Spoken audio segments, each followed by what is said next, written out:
cinéma avec Thomas Lécuyer.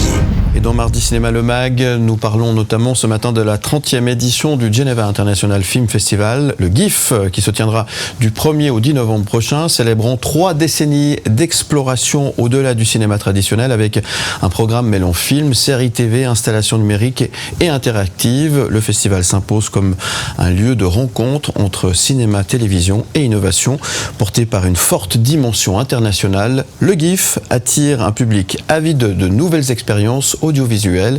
Et pour en parler ce matin sur notre plateau, sa directrice générale Anaïs Emery. Merci d'être avec nous ce matin pour nous parler de cette 30e édition, mon cher Thomas Lécuyer. Déjà 30 ans. Déjà 30 ans et comme l'a dit Philippe, Anaïs, le GIF a toujours été à la pointe des nouvelles technologies, a toujours été un peu explorateur de ces nouvelles technologies, réalité virtuelle, réalité augmentée, intelligence artificielle, peut-être des expériences que le public peut vivre dans les territoires virtuels que vous proposé tout au long du festival à la maison communale de Plainpalais et à la cour de la maison des arts du Grutli.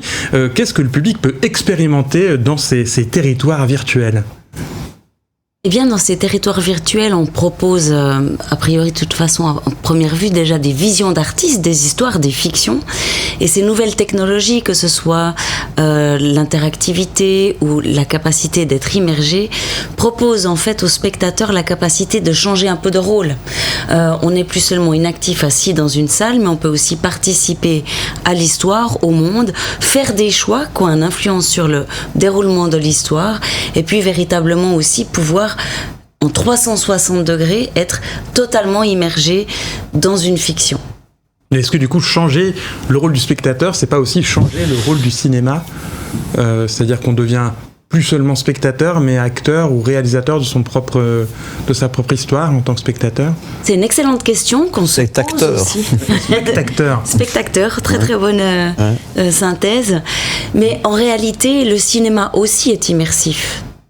Et c'est pas parce qu'on n'a pas un rôle décisif dans le processus de l'action qu'on n'est pas actif, en train de réfléchir, etc. C'est des nouvelles possibilités qui recalculent effectivement le rôle de chacun, mais qui en aucun cas, en tout cas ce n'est pas du tout le propos du GIF, vise à invalider le rôle du cinéma dans le domaine de l'imaginaire ou dans ce qui peut provoquer comme émotion chez le spectateur.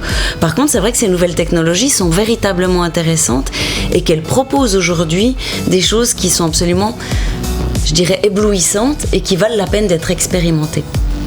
Alors, les frontières du cinéma que vous explorez, elles ne sont pas seulement formelles et technologiques, elles sont aussi narratives. Vous êtes à l'affût sans cesse de talents émergents qui vont retravailler le langage du cinéma ou explorer avec un regard neuf les problématiques contemporaines. C'est le cas, par exemple, de la compétition Future is Sensible que vous proposez dans le cadre du festival.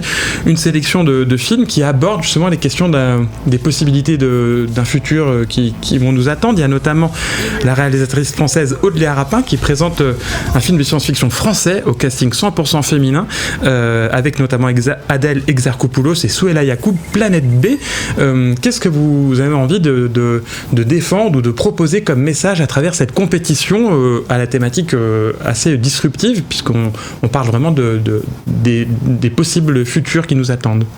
Ce qui est intéressant au travers de cette compétition, c'est de montrer que l'audiovisuel, la fiction audiovisuelle peut nous aider à nous projeter dans un futur qui n'est pas formaté.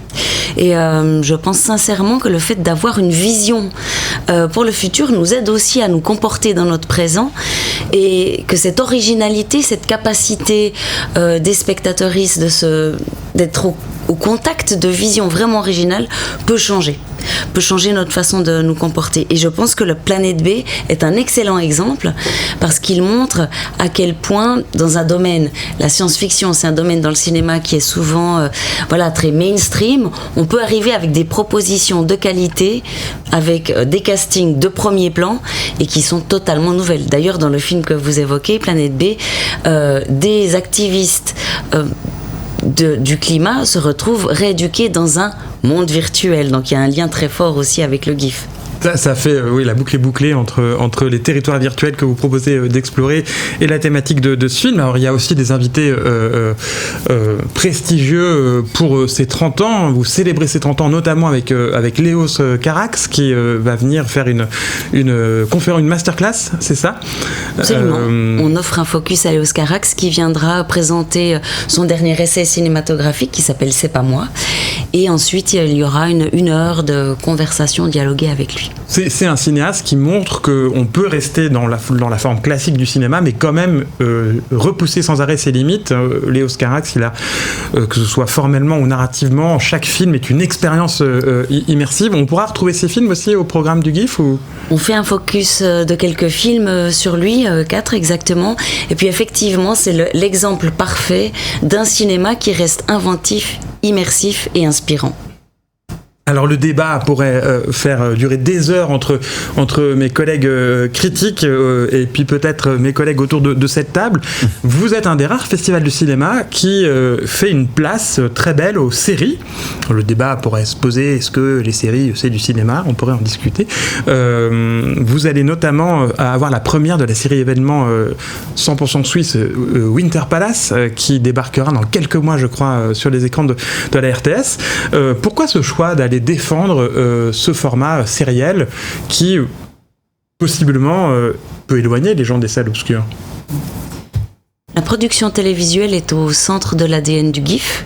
Lorsque le festival est né il y a 30 ans, c'était le seul festival d'Europe à proposer des productions télévisuelles à côté de productions pour le cinéma. Et donc la programmation a évolué avec ces séries. On était un des premiers festivals aussi à avoir une compétition internationale de séries. Et donc chez nous, c'est vraiment un format phare. Il s'est aussi après artistiquement imposé parce que la série aujourd'hui est un format qui est très en réaction avec tout ce qui se passe dans notre société. C'est un vrai modèle ou je dirais plutôt un miroir de ce qui se passe dans nos sociétés et donc c'est extrêmement intéressant de pouvoir le montrer. Il y a plusieurs défis par contre à montrer de la série dans un événement. C'est long, nous on montre pas mal de séries dans leur intégralité, donc c'est intéressant aussi de retourner peut-être cette difficulté en un avantage parce que les gens vont pouvoir participer à des pauses, débriefer de la série entre eux, donc on en fait un véritable événement.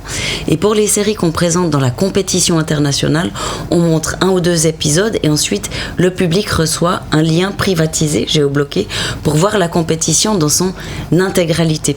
Je voudrais juste aussi souligner que maintenant la série connaît une production qui est véritablement pléthorique et aujourd'hui, à mon sens, les festivals comme le GIF jouent un vrai rôle pour indiquer aux spectateurs quelles sont les séries intéressantes, les nouveaux auteurs, les nouvelles visions et peut-être aussi les nouvelles nations de la série. Merci Anaïs. Je terminerai en soulignant que votre site internet est incroyablement bien fait pour choisir son parcours puisque en tant que festivalier on peut en fonction de son humeur choisir le parcours qu'on va faire au GIF. Alors ça dépend si on a envie de voir des choses légères, de voir des choses 100% suisses, de voir des choses 100% immersives. Il y a plein de parcours à choisir comme ça. Je vous invite à choisir le vôtre sur le site du GIF. La 30e édition, Philippe. Oui, du 1er au 10 novembre prochain. Merci beaucoup Anaïs et Marie d'être venus nous en parler ce matin. Et puis bonne 30e édition spéciale j'imagine. 30e, oui. C'est un chiffre important. C'est un chiffre très important. On a donné beaucoup de nous pour cette édition. Merci. Bien plus qu'un média.